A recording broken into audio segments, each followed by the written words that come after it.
Congress party के द्वारा लगातार स्टेडियम में सुबह वॉक करने वालों के साथ हो रही लूट के खिलाफ आवाज उठाई जा रही थी, मगर न ही नगर निगम प्रशासन इस ओर ध्यान दे रहा था और न ही जिला प्रशासन इस ओर ध्यान दे रहा था, जिसके चलते ठेकेदार के लगातार अपनी मनमानी कर जबलपुर की आम जनता को लूटने का काम किया जा रहा था। जिसके चलते कांग्रेस पार्टी के द्वारा राइट टाउन स्टेडियम गेट के सामने ही पंडाल लगाकर अनिश्चितकालीन धरना दिया गया। धरना प्रारंभ होने के दूसरे दिन कलेक्टर महोदय ने कांग्रेस पार्टी के अध्यक्ष एवं कांग्रेस पार्षद दल को चर्चा के लिए बुलाया। चर्चा के दौरान अध्यक्ष सौरभ नाटी शर्मा ने कलेक्टर को इस पूरे मामले से अवगत करवाया। कलेक्टर ने आधे घंटे तक विस्तार से इस पूरे मामले को समझा और जैसे ही उनको समझ में आया कि किस तरह ठेकेदार एवं स्मार्ट सिटी के अधिकारी मिले हुए हैं और विगत माह में इस पूरे मामले में लीपापोती पे लगे हुए हैं, कलेक्टर ने कांग्रेस पार्टी को आश्वस्त किया है कि 4 जून को आचार संहिता समाप्त होने के साथ ही इस पूरे मामले की विस्तार से जांच की जाएगी और जो जो अधिकारी इस बंदरबाट में शामिल हैं उन सब पर कठोर कार्रवाई की जाएगी। निरंतर जब से राइट टाउन स्टेडियम में हमको भ्रष्टाचार और लूट की खबर आई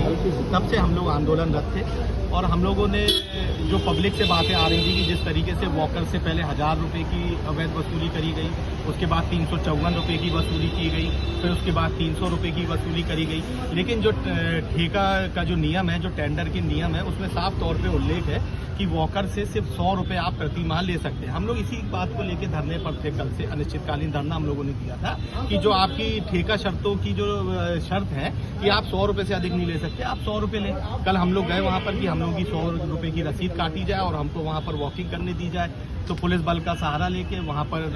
स्मार्ट सिटी के अधिकारी और ठेकेदार ने हम लोगों की रसीद नहीं कटने दी। आज ये सभी बातों को लेके माननीय कलेक्टर महोदय से हम लोगों की आधा घंटे की चर्चा हुई और चर्चा में बड़ी सौहार्दपूर्ण तरीके से माननीय कलेक्टर महोदय ने हम लोग की बात सुनी। हम लोग उनको धन्यवाद भी देना चाहते हैं। उनने इसको सहजता से स्वीकारा कि जो मोटी मोटी बातें थी वो तो मेरी नज़र में थी, लेकिन अंदर की जो क्या चीज़ें हैं उसको मैं नहीं देख पाया था, लेकिन मैं इसको तत्काल संज्ञान में लेता हूँ। अगर ठेका शर्तों में 100 रुपये का उल्लेख है तो निसंदेह 100 रुपये ही लिए जाएंगे। अगर ठेकेदार के ऊपर कोई ऐसे बैरियर नहीं लगाए गए हैं कि वो कितनी वसूली कर सकता है, किस चीज़ का क्या दर तय कर सकता है, तो उस पर भी वो उस चीज़ को संज्ञान में लेंगे। तो बहुत ही अच्छे तरीके से कलेक्टर साहब ने हम लोगों की बात सुनी और हम लोगों को आश्वस्त करा है कि दिन 2 दिन के अंदर और जैसे ही आचार संहिता समाप्त होती है समूची व्यवस्था को वो सुधारेंगे और ठेका शर्तों में जो लिखा हुआ है उसको अक्षरता वो पालन करवाएंगे स्मार्ट सिटी से। और उनने साथ ही साथ हम लोगों से अपील भी करी है कि जो आप लोगों का अनिश्चितकालीन धरना चल रहा है उसको मैंने संज्ञान में लिया है, वो मेरी जानकारी में है और जो आपके इश्यूज है वो वाकई में जनहित के हैं और जो भी इसमें उल्लंघन हो रहा है उसको तत्काल प्रभाव से समाप्त किया जाएगा। और हम लोगों से आंदोलन